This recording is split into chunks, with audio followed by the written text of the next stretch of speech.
The First Amendment and free speech is really important to me as a progressive. And it also should be really, really important to libertarian minded individuals.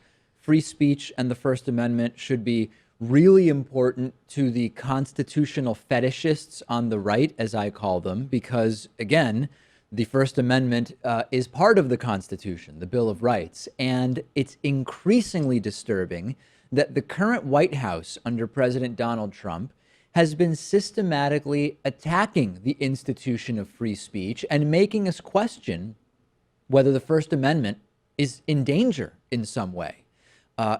Further, because of the attacks on facts, as we've seen from alternative facts and so much else of what's come out of the Trump administration, the opposition's use of the First Amendment and free speech has never been more important to defend journalism, to combat religious idealism in government.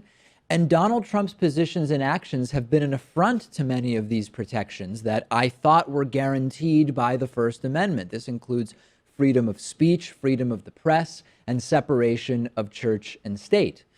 Let's put up an image here for you from Donald Trump. I want to call your attention to something we covered before the inauguration of Trump, where Donald Trump tweeted about burning the American flag, saying nobody should be allowed to burn the American flag. If they do, there must be consequences, perhaps loss of citizenship or a year in jail. This is an issue the Supreme Court, as I told you at the time, had already decided on. In 1989, they decided about this, that what Donald Trump was suggesting would be a violation of the First Amendment.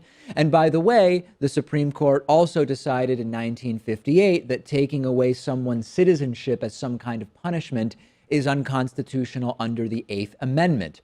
What do you think the chances are that Trump had any idea that much of what he was saying had already been counteracted by the Supreme Court in indicating that it would violate the Constitution? We already know from Trump's past defamation lawsuits that he's prone to limiting people's speech on legally questionable grounds. In 2006, Donald Trump sued a journalist who said Trump's not as rich as he tells people.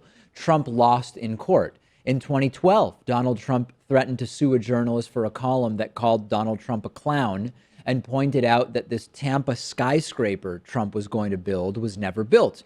In 2013, and this one more of our audience probably knows about, Trump sued Bill Maher because Bill Maher made a joke about Trump being the son of an orangutan. Trump ended up withdrawing that lawsuit. In 2015, Trump threatened to sue a think tank because they ran ads that criticized Donald Trump's political positions on taxes and health care. And last year, in 2016, after a Las Vegas restaurant union handed out some anti-Trump flyers, Trump sued them for trademark violations. That lawsuit is still pending. So the attack from Trump as a private citizen on people being able to say what's on their mind has been steady and concerning. And during his campaign, we actually saw the American Bar Association draft a report saying that Trump is what they call a, quote, libel bully and an abuser of libel laws. The association decided not to publish it because they were actually afraid Trump would sue them for libel for punishing it. And during his campaign, Trump actually said he will try to open up the libel laws against journalists, yet another way in which freedom of the press would be stifled if Trump had his way. Remember this? I think the media is among the most dishonest groups of people I've ever met. They're terrible. And believe me, if I become president, oh, do they have problems. They're going to have such problems. I'm going to open up our libel laws so when they write purposely negative and horrible and false articles, we can sue them and win lots of money. We're going to open up those libel laws. Yeah. And the key thing is the first thing Trump says when they write negative things. The free speech and free press provisions in the First Amendment exist in large part to allow people to openly and freely criticize the government and its officials without fear of reprisals. Trump got a resounding applause when he said that he would open up the libel laws. Who even Does knows the what he average American citizen even care about that? No, they don't. I don't know about care, but they don't even know what he's talking about. That's Yeah. the reality. And we know how thin-skinned and authoritarian Donald Trump is. His MO is antagonize anyone who questions him until they back down. Kellyanne conned me. I'm sorry. Kellyanne Conway's Orwellian threat, Freudian slide there, threat to limit the press's communication with the White House if they don't like their questions is another example of this. Chuck Todd asked a totally legitimate question that we've all been wondering about, which is, why did Sean Spicer, the press secretary, go out there and lie to everybody about the attendance to Trump's inauguration? And Kellyanne Conway responded by threatening to cut off NBC's access to the president's staff. Take a look at this. We've played this before, just a reminder. Did not answer the question. Why did the president send out his press secretary, who's not just the spokesperson for Donald Trump, he also serves as the spokesperson for all of America at times. He speaks for all of the country at times. Why put him out there for the very first time in front of that podium to utter a provable falsehood? It's a small thing, but the first time he confronts the public, it's a falsehood?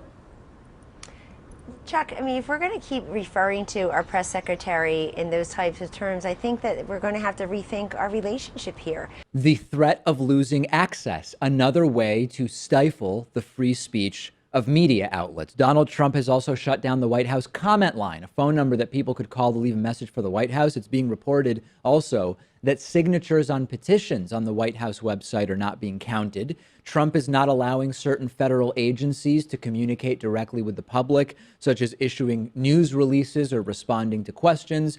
And there are legal experts arguing that all of this violates the Whistleblower Protection Enhancement Act of 2012, the whole point of which was to ensure that agencies are able to report waste, to report fraud, to report abuse.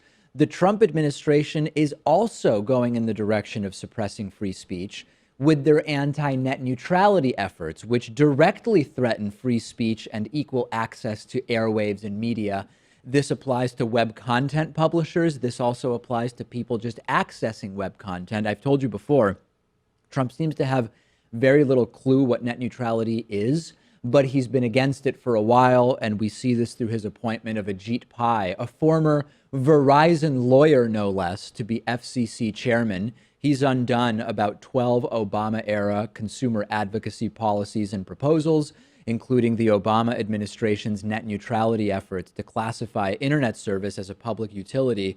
That's hugely important in preventing internet service providers from discriminating against internet traffic.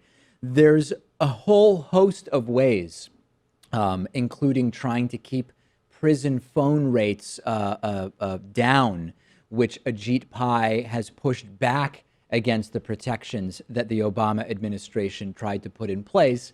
And then lastly, separation of church and state. Of course, there's plenty of arguments that can be made that Donald Trump's Muslim ban violates the separation of church and state clauses of the First Amendment, which we've already talked a lot about. But Donald Trump has also vowed to, quote, totally destroy the Johnson Amendment, which prevents religious leaders from campaigning for political candidates. This also would violate the separation of church and state aspect of the First Amendment, because it would allow religious organizations to have political activism functions and still get those tax exemptions that they're only supposed to have because they're not doing politics. The assaults on the First Amendment, Pat, are probably half due to Trump being an authoritarian, right, fundamentally, and then another half due to just Trump's ignorance about basic civics and how government is supposed to work. And I mean, really, Trump's constitutional issues expand far outside of the First Amendment. He really doesn't have much respect for the separation of powers. Remember, even just this week, he attacked that